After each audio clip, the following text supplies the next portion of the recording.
I just want to recall that these press interactions have been earlier on 6th March, 2 April, 5th May, 21 May, 20th June.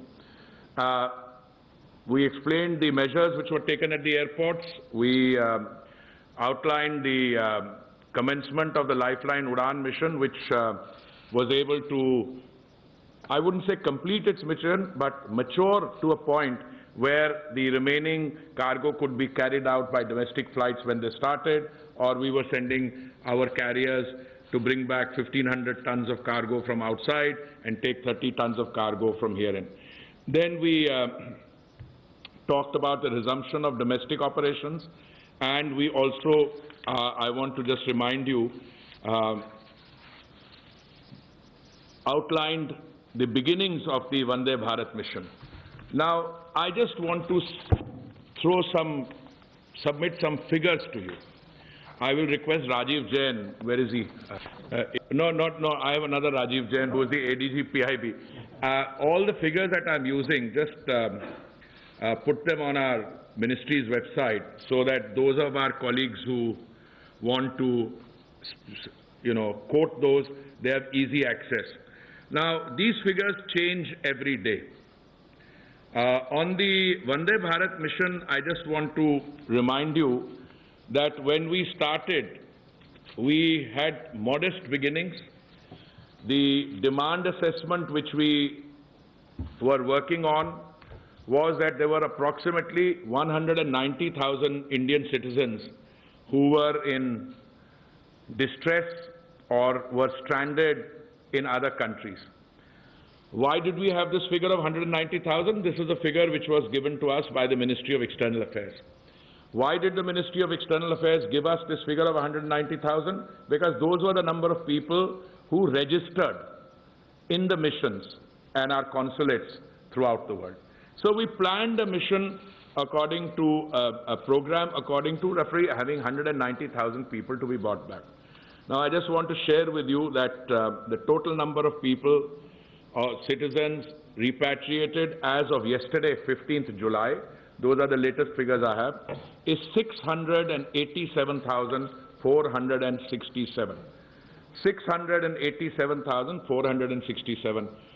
You know, when we carried out the operation to evacuate people from Kuwait, this was in the year 13th August to 11th October 1990, and the total number of people who were evacuated were, I think, something like 170,000 from Oman to Mumbai, and they operated 448 flights.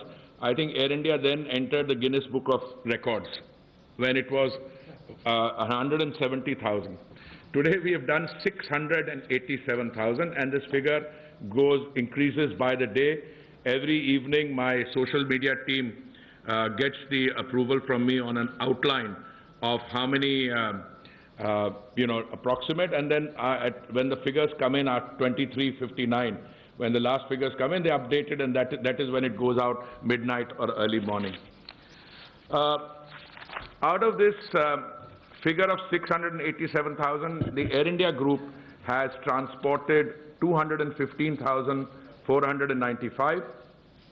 Indian private carriers have brought back 12,258. But wait a minute, that private carriers have also operated private charters. So many of them chose to fly the charters because the Vande Bharat figures were kept low in order to make them affordable, especially from the Gulf, where we were charging 13,000, and the charters were obviously charging market rate. So charters brought back, Indian charters brought back 135,000, 1,35,000. Foreign charters brought back 2,11,361. So this is a total figure of 687,467. When we go into the question and answer session, I will share with you my ideas, both in terms of what we have already agreed to, in terms of the establishment of air bubbles between India and the other destinations where there is a fairly heavy demand for traffic. Some of these air bubbles, we have completed the negotiations. In the case of other air bubbles, we are at an advanced stage. Why do we need to establish air bubbles? Well, ideally, if, and I've been stressing this in every interaction with you, all these arrangements depend in the ultimate analysis on the behavior of the virus. If the virus was suddenly to atrophy or to dissipate and we have normal operating environment, we would just open it up to normal traffic. But even domestically, as you are seeing, we opened up, I think, on 25th May, and we are at 33%. We want to do more, but many of our cities are going into additional restrictions. Some lockdowns are taking place. So we have to navigate through a difficult terrain which is affected by the virus. And this is also the case with other places, other cities in the world where we normally fly to. So I will give you an introduction and I will tell you where we are on the air bubbles. Till international civil aviation can reclaim its pre-COVID situation in terms of numbers, I think the answer will lie through these bilateral air bubbles, which will carry as many people maybe as possible, but under defined conditions. Because many countries are still imposing entry restrictions, as are we. It's not that anyone can travel from anywhere to anywhere. You need permission. In the case of some countries, even if you have a visa, a valid visa, even if you have a valid stay permit, you would still be required to obtain an additional clearance. Now, till those restrictions are in place, I think air bubbles is the answer to going forward. I would like to also broaden the format of our interaction, and we'll have many more, of course, by saying that we have introduced in today's interaction a presentation on drones. Now, drones will increasingly come to occupy a very important space in our civil aviation, not only in terms of our skies, but delivery of essential services. They are being extensively used in operations against what are called locusts.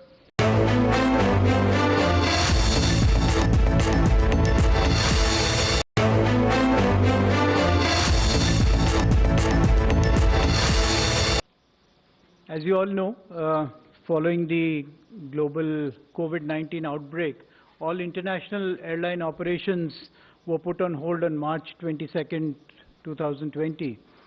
Thereafter, in May 2020, the government decided to launch the Vande Bharat mission. This was primarily to bring back stranded and distressed Indians from countries across the world. And I'm happy to inform you that we started the Vande Bharat mission on May 7th. Until now, we have undertaken 4 phases of this mission. As on July 13th, Air India and Air India Express together have operated 1,103 flights, bringing back 208,000 Indians.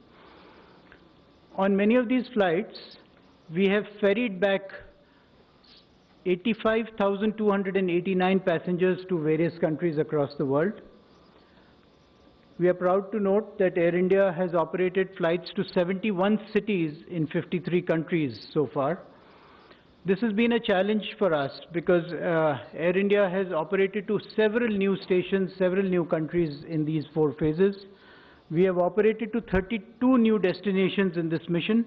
These include Central Asian republics such as Kazakhstan, Kyrgyzstan and Tajikistan, Djibouti, Nigeria and Egypt in Africa, New Zealand, Vietnam and several other countries around the world. We brought back Indians to as many as 71 cities in 17 states of our country. In fact, our operations started with evacuation of Indians from Wuhan.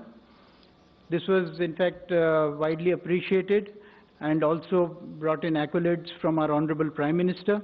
In the film that we just saw, we saw a glimpse of the certificates being distributed to the crew members who operated these flights. In fact, as you saw in the film also, evacuation is not new to India, to Air India. We have done this earlier. We have done this in Kuwait in 1990. We have done this in Yemen.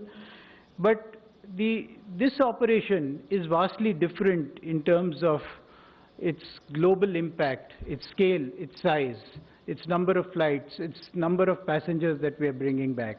It's a vastly bigger operation. Now, this is a snapshot of our operations across the 4 phases. We are currently in phase 4. As you can see, each phase, each successive phase has been bigger in size, bigger in coverage, bigger in number of flights, bigger in number of passengers that we have flown. As we can see in the last bullet point there are 619 flights in phase 4, which we'll be completing by the end of July, and we'll be bringing back as many as 1.2 lakh passengers in this month in phase 4. Now, this pictorial depicts the regions from where most Indians have returned to India. As we can see, a very large percentage, about 50% of the passengers who have come into India are from the Middle East. A good number of Indians have also returned from North America, Central Asia, as well as Southeast Asia. Continuing from the previous slide, a large percentage of the passengers who have come into India have come into Kerala, followed by Delhi, then Tamil Nadu, Maharashtra, and Karnataka. So these are the states in which the large number of inbound passengers have come into. Now, this picture depicts the passengers who have flown out of India. And as is evident again, 50% of the passengers who have returned from India, who have left India, have gone back to the US and Canada, and a good number have gone back to United Kingdom, Europe, and Southeast Asia. Continuing again from the previous slide, this pictograph shows the outbound passengers who have left from India, primarily from Delhi, as well as Maharashtra. In this slide, actually, we can see the operations from each state, the Vande Bharat operations from each state. We'll be happy to share copies of this, soft copies of this presentation also. For example, if we look at Kerala, if we just drill down to Kerala and take the cursor to Kerala, we can see the number of flights, the number of passengers, the destinations to which we have operated in Kerala. We can see we have operated to Kannur, Kochi, Kozhikode, and Thiruvananthapuram. Similarly, there have been outbound passengers from these 4 locations. We can also look at data for, let's say, Delhi. So Delhi, there have been, we have ferried about 50,000 passengers, and there have been, apart from the Vande Bharat flights which bring in passengers from international destinations, there are also a number of feeder flights that we organize for passengers for their onward movement to destinations such as Chennai, Bangalore, Hyderabad. Similarly, we can look at data for Maharashtra. So Mumbai also has been, there have been a good number of operations. Our bases are in Mumbai and Delhi. Nagpur also we have flown a few flights. So we can go on, but for paucity of time, I will not go on to the other states. Now, this is close to the end of the presentation. This is the second last slide that we have, and we can see here as I was mentioning, the scale and size of the operation, the global outreach that we have. As you can see, there are so many countries, 53 countries from which passengers have come in, Indians have come into India. And if we look at the data, let's say we look at UAE, a large number of citizens came in from UAE. These are the 4 destinations or the points of origin from which Indians returned, from Abu Dhabi, Dubai, Salalah, and Sharjah. There's 51,000 Indians returned from there. Let's look at, for example, we can look at USA. We operate to 5 destinations in USA: Chicago, New York, Newark, San Francisco, and Washington. and we have brought back about 30,000 Indians from there. We have also carried back a similar number of Indians who want, or Indians as well as foreigners from India to the United States.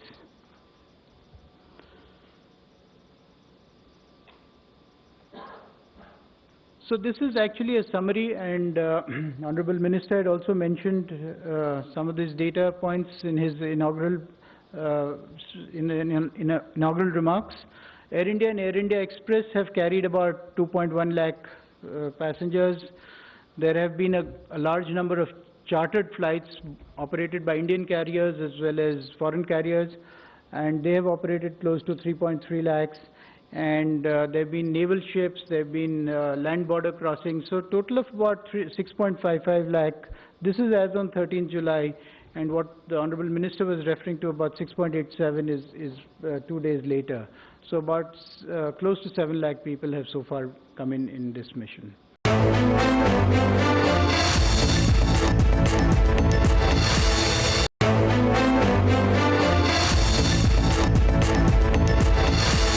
Design of the Vande Bharat mission, as I said, in terms of numbers, in terms of countries from which we would want to fly, that was determined by the original series of requests that we had.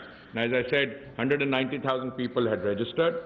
But as the pandemic developed and as the economic situation globally underwent a change, there are people not only in stations from which Air India had normal operation, but people in far-flung areas where Air India did not operate, like the Caribbean, Latin America and the Caribbean, places like Central Asia.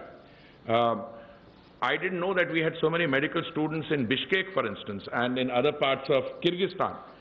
So the nature of the operation has undergone a change. Equally, people who were stranded in India but who wanted to return to their places of normal residence, where they had jobs, where they had other personal commitments, also wanted to return.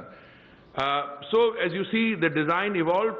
In the first phase, I think we flew 12,000 people from 6th May to 13th May from 64 countries, and the total number of people we brought back was only 12,000.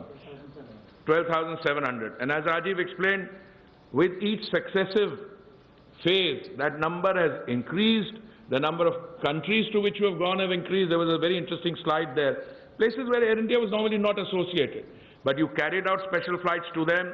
You tied up with other foreign airlines so they could bring stranded passengers from the Caribbean to a point in Europe, to different parts of Africa. Different phases have had different this thing. But today we are reaching a situation where, in over and above those who were stranded and in distress, other people feel the need to travel. That explains the wide divergence in number, why we have come from 190 to, I think we're adding about 20,000 every day. I mean, if you use the figure of 13th July, which was 650, and I used the figure 655, and I used the figure of yesterday, which is 680, that proves my point. We are virtually adding 20,000. So very soon we'll be over the 10 lakh figure, and therefore it has become necessary for us to look at how you design Vande Bharat in its next avatar, if I may say so. And I think that is where the air bubbles will come in necessarily. I just confine myself to that, but if Secretary would like to add something. Thank you, sir. I would just like to summarize saying that Vande Bharat has had, if you really see, about 5 to 6 very unique features. The first is, of course, the size. By far, the biggest evacuation so far in the world. Second is, it catered to multiple locations. Normally, evacuations take place from an affected region or an area. In this case, we were flying for more than 70 destinations. Third is, there were a large number of carriers involved. Air India was the leader. Then there were other airlines also. And even later on, even the foreign carriers were also involved in this task. And there were 2 types of flights. One were the flights under Vande Bharat, and also we encouraged the chartered flights for people who could have afforded. Fourth, and a very important unique feature was that these were not normal operations. We were operating under COVID situations with SOPs which were very exhaustively, meticulously designed to ensure that at the airport or within the aircraft, there is absolutely minimum chances of transmission of any communication. And another feature was its design, the way it was ramped up. As Honorable Minister said that in the first fortnight we carried just 12,000 people, and today we are carrying double the number each day. So that's how it has been planned, and these have been the unique features of this Vande Bharat mission. And another important feature, as Honorable Minister said, that it would just pave way. It would not just, I would say, disappear into oblivion. It would pave way for operation of air bubbles between different countries. So these, in short, were the unique features of Vande Bharat. Thank you very much, sir. I think we can. It's good to have someone else do the thinking for you. He's absolutely right. These are the unique features. But equally, these unique features were designed in order to be able to overcome some challenges. In the initial phase, when we started operations, and this is equally relevant to the domestic operation, you had to face upfront the, I'm using a strong word, paranoia of travel. People said that, well, air travel is likely to result in X, Y, Z.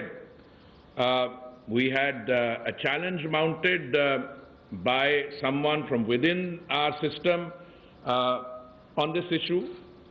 But I must pay a compliment to the Air India management, to the pilots, to the crew, cabin crew, to everyone else. I see two of our directors sitting there, to all of them, that we dealt with it in a very mature and business-like manner. Anyone who challenged it on safety grounds, it's not that we said we overrule you. No. We looked into it, appointed a committee of 3 very eminent, probably the most eminent amongst the academic faculty here. We got a report from them, took their suggestions, implemented their suggestions.